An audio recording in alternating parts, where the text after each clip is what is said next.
स्वागत छ भाइ बहिनीहरुलाई नेपाल अनलाइन स्कुलमा। हामीहरुले ट्रान्सफर्मेसनसँग रिलेटेड क्वेशनहरु डिस्कस गरिरहेका थियौं, जसमा हामीले टाइप 8 सम्म गर्यौं र आज हामी टाइप 9 मा छौं र टाइप 9 पछि अब यसपछि हामीहरुको एउटा टाइप मात्र बचेको छ, टाइप 10। सो आज हामी टाइप 9 को क्वेशनहरु डिस्कस गर्ने छौं, जसमा अब यो टाइप 9 भनेको यस्तो टाइपको क्वेशनहरु चाहिँ अलि पहिलेको पेपरहरुमा चाहिँ अलि धेरै सोधिने गरिन्थ्यो। अहिले यस्तो टाइपको क्वेशनहरु खासै सोधिदैन, तैपनि अब यदि सोधिएको छ भने सोध्न सकिने सम्भावना त छ। सो हामीले यस्तो टाइपको क्वेशनहरुलाई गर्छौं, जस्तै हामीहरुको यहाँ छ question R1 denotes an enlargement about the center 3,4, ठीक छ, with a scale factor of 2, scale factor 2 छ जसमा, and R2 denotes a reflection on the line y is equals to x, triangle PQR with the vertices P minus 3,5, Q 7,4, R 6,-2 is mapped onto the triangle P dash Q dash R, triangle P1 Q1 R1 under the transformation R2 not R1, then find the coordinates of P1 Q1 र R1 को कोअर्डिनेट्सहरु के होला पत्ता लगाऊ भनेर भनेको छ। Simple छ। र अर्को कुरा, अब यसमा ग्राफ बनाउन सोधेको छैन, सो बाटो बन्ने हैन, ग्राफ बनाउने होइन, जति सोधेको छ त्यति काम गर्ने। हामीहरुको फर्मुला लगाएर तपाईहरुले टक्क फर्स्ट अफ अल रिफ्लेक्सन गर्ने, फर्स्ट अफ अल इन्लार्जमेन्ट गर्ने अनि त्यसपछि रिफ्लेक्सन गर्ने। इन्लार्जमेन्ट किन गर्ने भने फर्स्टमा यहाँ हेर्दा हामीहरुको R2 नोट R1 छ, सो R1 पहिले गर्ने, R2 सेकेन्ड गर्ने, देन R1 भनेको हामीहरुको के छ त, इन्लार्जमेन्ट छ। So first of all enlargement गरिन्छ, त्यसपछि रिफ्लेक्सन गरिन्छ। सो देन अब हामीहरुको यो क्वेशनलाई सल्भ गर्नतर्फ लागौं हामी। जस्तै फर्स्ट अफ अल हामीहरुको R1 र R2 भनेको के हो त्यो लेखिदिँदा राम्रो है। सो फर्स्ट अफ अल म त्यो कुरा नै लेखिदिन्छु यहाँ गिभनमा। हियर हामीहरुको R1 भनेको enlargement, R1 is equals to enlargement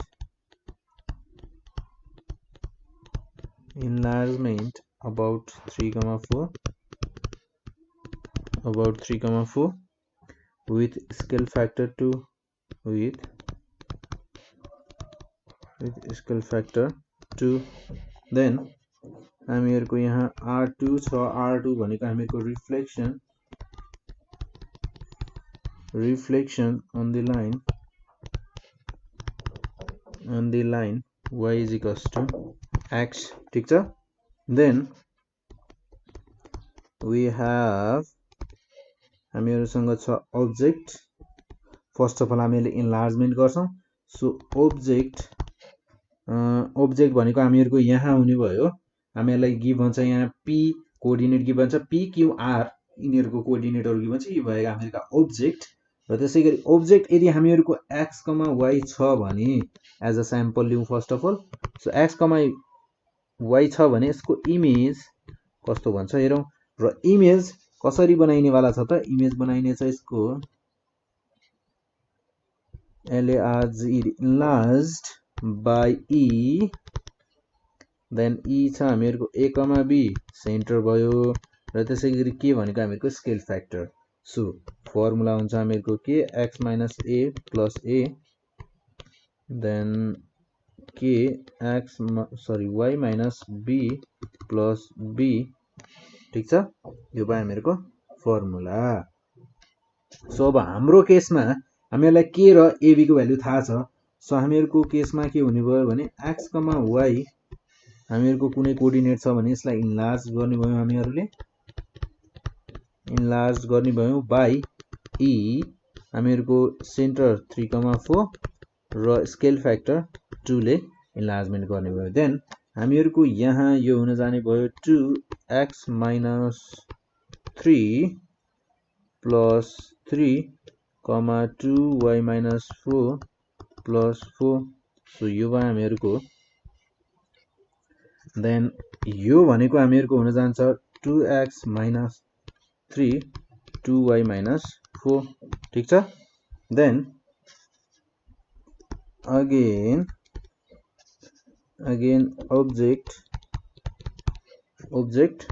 र इमेज। अब हामीहरुको ऑब्जेक्ट भनेको त अब अब्जेक्ट भनेको हामीहरुको कुन हुने भयो त हामीहरुको इन्लार्जमेन्ट गरिसकेपछि बनेको इमेज भनेको एज अ ऑब्जेक्ट हुने भयो सो फर्स्ट अफ अल त्यो भन्दा पहिले पनि एउटा एक्स र वाई स्याम्पल लियौ जसमा हामीहरुको रिफ्लेक्सन गराउँ y equals to reflection in y equals to x भन्ने लाइनमा सो यो हुने भयो हामीहरुको y, x देन अब हामीहरुको यहाँ ऑब्जेक्ट भनेको त सो हामीहरुको ऑब्जेक्ट भनेको त 2x - 3 अनि त्यसपछि 2y - 4 हुने भयो सो यसको reflection in the line y equals to x भनेको हामीहरुको हुने भयो 2y - 4 2x - 3 ठीक छ देन अब हामीहरुको यतिकामा हामीहरुले अब जस्ट हामीहरुलाई p q r को भ्यालुहरु सबै थाहा छ जस्ट हामीहरुले अब कम्बाइन्ड ट्रान्सफर्मेसन गर्छौं कसरी भने हामीहरुको ऑब्जेक्ट र इमेज भन्ने भयो फाइनल इमेज सो x र y भन्ने इमेज हामीहरुको कम्बाइन्ड ट्रान्सफर्मेसन गर्दा कम्बाइन्ड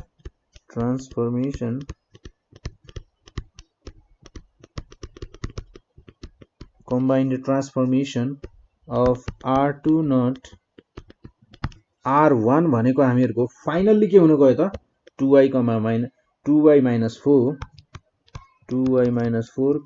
2x - 3 ठीक छ देन हामीहरुको p x र y को ठाउँमा अब हामीहरुको हुने भयो p हामीहरुसँग p को कोअर्डिनेट छ यहाँ छ हामीहरुसँग -3,5 र q को 7,4 र r को 6,2 सो p को हामीहरुसँग कोअर्डिनेट छ -3,5 र यसको combined transformation of r2 not r1 भनेको हामीहरुको p1 भनेको हुन जाने भयो 2y - 4 2x - 3 यानी कि 2y 10 - 4 6 then 6 - 6 - 3 - 9 6, -9 हुने भयो त्यसैगरी q को कोअर्डिनेट छ हामीहरुसँग 7,4 6, -2 7,4 6, -2 थियो हैन अर्को सो हामीहरुको q1 भनेको हुन जाने भयो 4,11 देन r भनेको हामीहरुसँग थियो 6, -2 हैन त र यसको combined transformation of r2 not r1 भनेको हामीहरुको r1 भनेको हुन जाने भयो -8,9 so thus the coordinates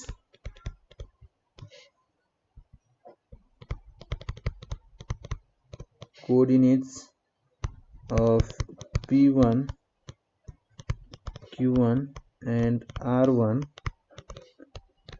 are हामीहरुसँग छन् 6, -9 ठीक छ then 4,11 and -8,9 respectively यसरी हामीहरुले गर्न सक्छौं र त्यसैगरी एउटा अर्को क्वेशन हेरौं हामीहरुको यस्तै टाइपको छ र यो क्वेशन भनेको हामीहरुको 2064 तिर सोधिएको पहिले सोधिएको क्वेशन रहेछ 2064 रेगुलरमा सोधेको क्वेशन हो रिसेन्टली चाहिँ यस्तो टाइपको क्वेशनहरु सोधेको छैन है सो हामीहरुको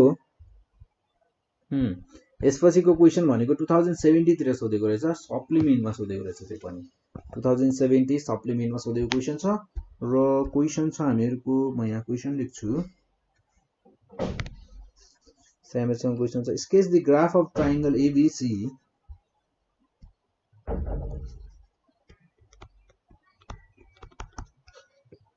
हाम्रो यहाँ क्वेशनलाई हेरौं जस्तै यहाँ क्वेशनमा के भनेको छ भने sketch the graph of triangle ABC भनेर ट्रायंगल ABC छ जसको हामीलाई यहाँ भर्टिसेसहरु ABC छन् र त्यसको कोअर्डिनेटहरु गिवन छ A को कोअर्डिनेट 1,0 B को कोअर्डिनेट 0,2 र C को कोअर्डिनेट छ हामीलाई 2,1 इन अ ग्राफ पेपर भनेर भनेको छ यसको ग्राफ बनाऊ भनेर भनेको छ सो त्यसैगरी ट्रायंगल ABC को फर्स्ट अफ अल इन्लार्ज गरिएको छ E 0,2 एज सेन्टर हामीहरुको फर्स्टमा इन्लार्जमेन्ट गरिएको छ सो त्यसपछि हामीहरुलाई के गरिएको छ त यहाँ हामीहरुको इन्लार्जमेन्ट गरिसकेपछि हामीलाई रिफ्लेक्सन गराइएको छ र हामीहरुको यहाँ रिफ्लेक्सन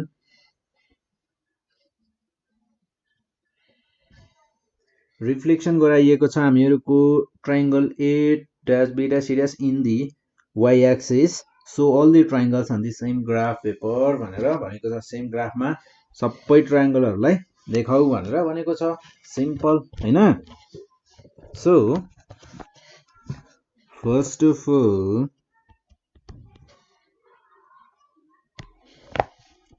हामीहरुसँग छ here vertices of triangle ABC are here the vertices of triangle ABC are A 1, 0, B 0, 2 and C हामीहरुसँग 2, 1. So first of all enlargement गर्ने छौं हामीहरुले। So we have object हैन। object हामीहरुका ABC भनेर object छन् र तिनीहरुको हामीहरुलाई इमेज चाहिन्छ। So यहाँ लेखौं हामी image. So image object यदि हामीहरुको x, y छ भने यसलाई enlargement गरेर हामीहरुले बनाउने छौं यसको इमेज। जस्तै enlarged हामीहरुको enlargement छ by E 0, 0 center then comma 2 as a scale factor then 2x, 2y. So हामीहरुको A 1, 0 यसलाई enlargement गर्दा यो हुने भयो हामीहरुको A dash भनेको 2, 0 then B लाई हेरौं हामी। B भनेको हामीहरुसँग छ 0, 2 सो यसको enlargement भनेको हुने भयो हामीहरुको B dash भनेको 0, 4 ठीक छ। then C छ हामीहरुको 2, 1 यसको enlargement हुने भयो हामीहरुको C dash भनेको 4, 2 then again हामीहरुले reflection पनि गराउन बाँकी छ। So reflection of object as a object हुने भयो अब हामीहरुको इमेज। सो यसको इमेज यहाँ हुने छ।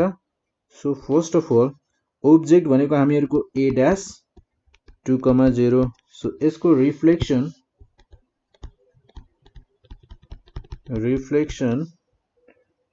in y axis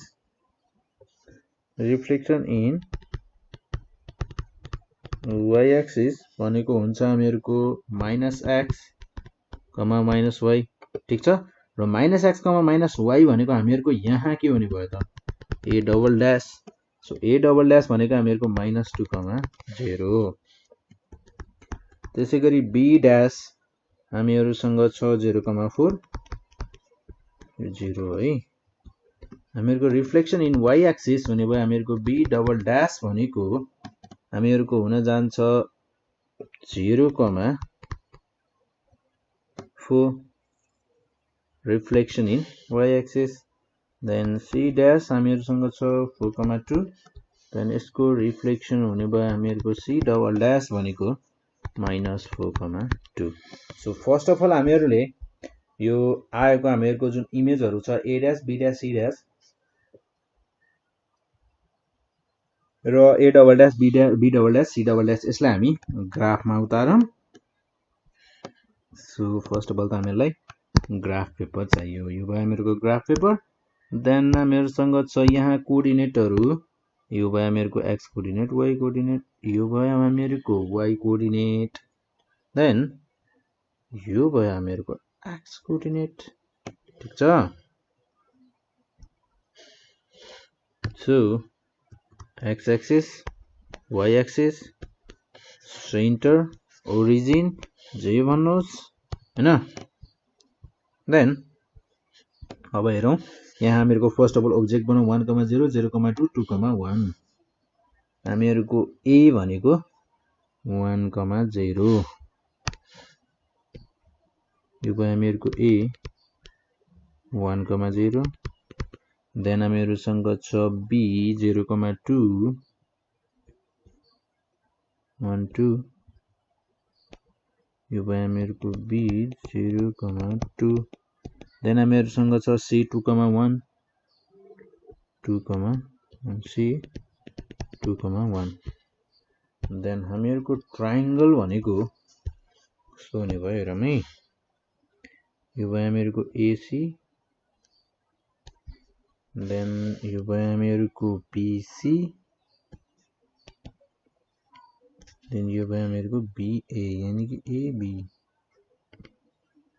जे भन्दा पनि भयो हैन सो यो भयो हामीहरुको ऑब्जेक्ट अब यसको लागि बनाउँछौं हामी इन्लार्जमेन्ट गरिसकेपछि बन्ने इमेज सो 2,0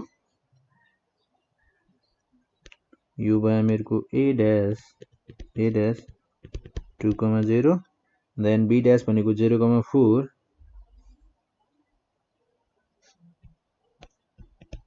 B dash भनेको 0,4 अनि C dash भनेको 4,2 C dash भनेको 4,2 देन अब हेरौँ हामीहरुको ट्रायंगल कस्तो भन्छ सो यो भयो हामीहरुको A dash C dash then हामीहरुको B dash C dash A dash B dash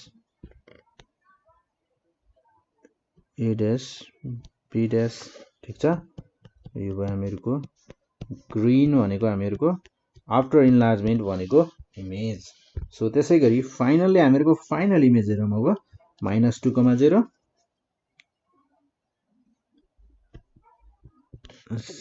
A double dash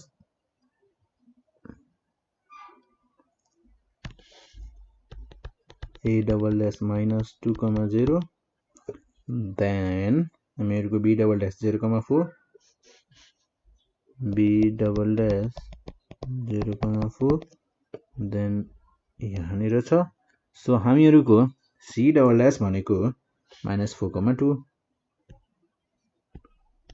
C double dash भनेको -4,2 ठीक छ देन हामीहरुको इमेज बनाऊ यहाँ र इमेज हामीहरुको हुन जाने भयो यो भयो हामीहरुको A B double dash C double dash then A double dash B double dash side हामीहरुको हुन जाने भयो यहाँ छ हामीहरुको यो भयो हामीहरुको A double dash B double dash side then A double dash C double dash side भनेको हामीहरुको यो हुने भयो ठीक छ देन यो भयो हामीहरुको फाइनल इमेज सो हामीहरुको ग्राफ भनेको यस्तो हुने भयो सो यसरी हामी क्याल्कुलेट गर्न सक्छौं हामीहरुको ग्राफ यसरी हामीहरु बनाउन सक्छौं इजिली यो थियो हामीहरुको टाइप 9